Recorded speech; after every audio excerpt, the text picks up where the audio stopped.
Hi everyone, VortexTCG here, and today I'm going to be showcasing you a deck that I'm quite excited for because it's something that I really wanted to play in EX4. It didn't have enough support, and now BT13 has been released. It finally has the support it needs, and that is going to be Ravemon. And Ravemon is such a cool and interesting deck, and now in BT13 it's got some new tools such as a brand new tamer, a burst mode, and much more. And if you're looking forward to this deck profile and maybe some gameplay in the future with Ravemon, please let me know in the comment section down below, and like and subscribe for more Digimon content. Anyways, let's get straight into the deck profile. Alright, and let's get into the deck profile. Let's talk about the egg first. We're only playing 4 eggs, and that is going to be the 4 Pinomon. Essentially, this is the main egg that you want to be running because it has a very good on deletion. If it's deleted outside of battle, you gain a memory. And it also has a very important thing where it has bird. And the bird thing is very important because it helps you trigger off your Ravemons. And this is a guaranteed way of getting it if it's a stack. So we play 4 of this. There isn't really any other option of an egg to play. Then we get into our level 3s. We play 4 Falcomon. Essentially, this is the searcher of the deck. Allows you to reveal top 3, add a purple Digimon card with Ravemon in its name, or bird or avian in one of its traits, and 1 Keenan Cry among them to your hand. And then on deletion, if it's deleted outside of battle, your opponent trashes 1 card in their hand. The trashing from hand is very important as a part of a combo later on, and this is our only searcher within the deck, so we have to play 4 of it, and it's also in archetypal, so we do have to, use the cards. So we play 4 of it. We also play 4 more Falcomon. This is from BT13. On play, one of your purple Digimon gains retaliation until the end of your opponent's turn, and then the same trashing effect if it's deleted outside of battle. This card's important because you're able to play Falcos and I believe the Pekmons later on, possibly. So from the amount of effects that we have in the deck. So we play 4 of this. So essentially what we do is that we play this and the blocker. We give this retaliation, and then you have a retaliation blocker. And that is very powerful as a follow-up if your opponent has something that they can do on their turn. So we play 4 of this one. To round off the level 3s, we also play 4 Tsukaimon. There isn't any other like Ravemon, not any Ravemon, Falcomon that we can play, and so we're looking for another level 3, and this one fits it very well. Doesn't fit the traits, but it just says on deletion, gain 1 memory. Very important because we want to keep our turn after we activate our Ravemon effects, so we play 4 of this. Then let's get into the level 4s. We play 4 EX4 Pekmon. This one allows you to play a Keenan if you don't have a Keenan in play, and if it's deleted, you get to trash another card from your opponent's hand. This card is very important because as there's a burst mode in the deck, this essentially becomes way more important on the following turns to play out another Keenan to go for another burst mode effect. So definitely keep that in mind when using this card, and yeah, you just need to play 4 of it. We then have 4 other Pekmon from BT13. This is your blocker of the deck, but also allows you to trash a card from your opponent's hand when it's deleted outside of battle. This is your follow-up Pekmon that you play once you've done your Ravemon combo. So yeah, it's pretty good at what it does. Having a blocker is actually quite nice in the deck because sometimes you just need to be a little bit more defensive. And then we also have 2 Devydramon. As I said before with the Tsukaimons, there isn't enough stuff in archetypal that fits the deck, so we play stuff outside of the archetype, and Devydramon is the best level 4 that you can play because it gives you another memory. So ideally you'll be able to gain like 2 or 3 memory continue your turn after you use your effects. So this card definitely helps with that. Those are all the level 4s, and then we go into our level 5s. We play 4 EX4 Chromon. The Chromons are very important in this deck because it allows you to go into your Ravemons easier. So when attacking, if you have a purple tamer in play, you can Digivolve into a Ravemon in your hand for the Digievolution cost, and then on deletion is inheritable. If it's deleted outside of battle, delete one of your opponent's level 5 or lower Digimon. Very important because you don't really want to be hard Digivolving into your Ravemons. You want to be swinging with the Chromon, then going into the Ravemons, and now we have enough level 5s to do that. The on deletion effect is quite nice as well. It helps you get rid of potential stacks that they're building up outside of raising. So we play 4 of this. We also play 4 more Chromons. This one's more generic. If you have a tamer, so it doesn't have to be purple, this Digimon may Digivolve into a Ravemon in your trash for the Digievolution cost. This is pretty nice because essentially is kind of like your follow-up, because sometimes after you've triggered your Ravemon effects, you may be able to trigger them again to bring it back. So this one's pretty nice for that. And the on deletion effect is also pretty nice. If deleted outside of a battle, you may play 1 level 4 or lower purple Digimon card from your trash without paying the cost. So this is a way you can get the blocker out, more search, add retaliation, etc. So very important card. And those are the level 5s. Let's go on to our 6s. We obviously have 4 Ravemon.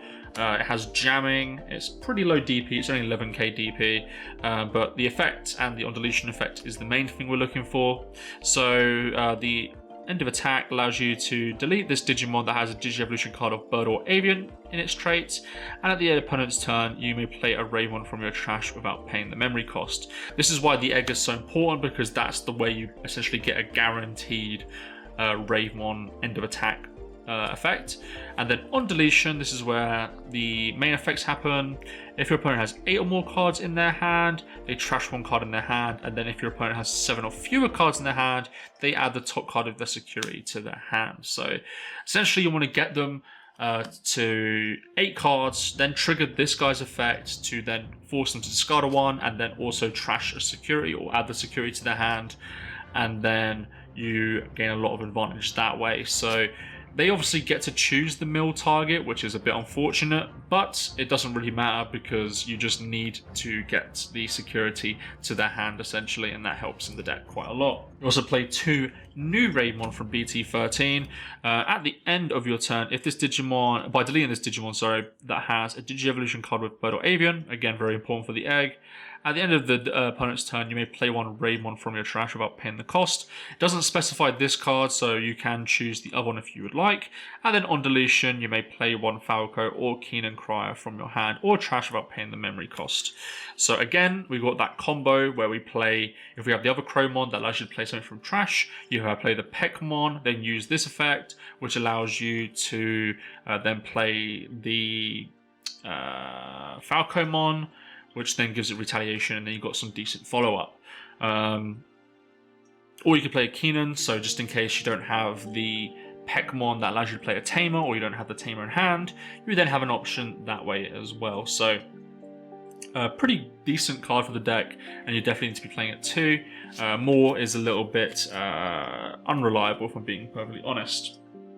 You prefer the other one most of the time. We then have 3 Ravemon burst modes, beautiful art essentially, but essentially you're able to go into this for free by returning a Keenan Crier, and at the end of your turn the burst Digievolution trashes the top card. When Digivolving, search your opponent's hand, then trash 1 card among it, then if they have 7 or fewer cards in their hand, they add the top card of their security stack to their hand.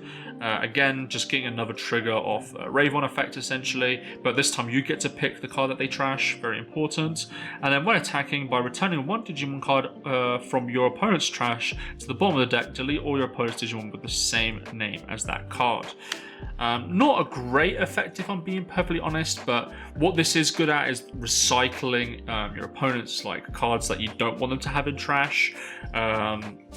It's very good for that, but also if they do have a multiple card, which, you know, as this is an archetypal game at this point, it does happen, you can potentially remove their stack that way. So good little answer in some situations, but you're mainly doing it for the when Digivolving effect. Then let's get on to Tamers. We're playing 2 Analog Youth. This is a decent searcher for the deck. Reveal top 3 cards, add 1 Digimon card among them, trash the remaining cards. Helps you fuel up your discard for Ravemon plays as well, which is nice. And then all turns, the main effect that you're really looking for in this deck, when one of your level 5 or higher Digimon with Digi-Evolution cards is deleted, you may suspend this tamer, and if you do, gain 1 memory, hatch a Digi-Egg into an empty space. So essentially, you'll be doing your loads of effects essentially, then you can trigger this, and then hopefully you'll have enough memory to continue your turn to build up a stack for the following turn also. So this card is very important for that strategy. You also have free Keen and Cry from BT13. This card is very interesting. On play, your opponent may trash 1 tamer card or option card in their hand. If they decide not to, you gain 1 memory and draw 1 card. This just becomes a 2 cost most of the time because they don't really want to trash a tamer or an option, because sometimes it's just not very good to do that, especially if it's a very pivotal part of the deck. And then opponent's turn, when an effect plays a Digimon, by suspending this tamer, gain 1 memory. This is for the Ravemon effects, obviously, because they come at the end of your opponent's turn, but also if they're playing somebody that plays something from an effect, you obviously get to gain a memory as well. So you're able to control your opponent's field a little bit also on your opponent's turn. And we also play 3 of the 4-cost Keen and Cry.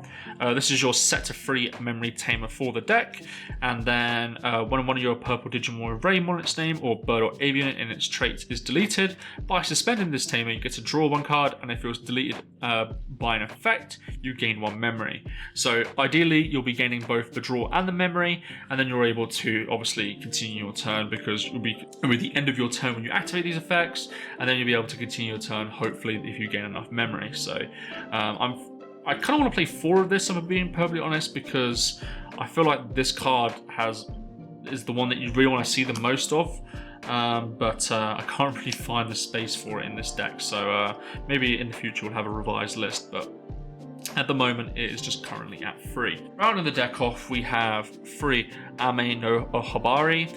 This card is very unique, allows you to delete a Digimon, delete one of your Digimon, and then delete one of your opponent's Digimon whose level is less than or equal to. And if one of your Digimon with Ravemon in its name was deleted by this effect, at the end of your turn, you can play a Ravemon from your trash by paying the memory, without paying the memory cost. That's at your opponent's turn also. So sometimes you'll just have like a Ravemon on the field, quite honestly, and sometimes you just need to get rid of a card. So this helps you trigger the Ravemon effect to bring back, and also get rid of a problematic card. So we play 3 of it. It also has an alright security effect, delete one of your opponent's Digimon with the lowest level. There are floodgate rookies and stuff like that in the meta now, so you're probably going to be hitting a level 3, but trust me, when you hit something like a level 5 or level 6 with this card, it feels pretty nice. So yeah, that's why we play 3. Anyways, that has been my deck profile on Ravemon. At the moment, unfortunately, I don't think it is a good deck. It is a very fun deck to play, but unfortunately it is nowhere near a tier 1, a tier 2, or even a tier 3. It definitely requires you to find a lot of cards for you to set up properly, and then it's very much a win more deck. However, if you're able to get into those situations, there's very little chance that you're able to lose. Anyways, let me know what you guys think about this deck profile in the comment section down below on VortexTCG, and thank you guys for watching, and I'll see you guys in the next video.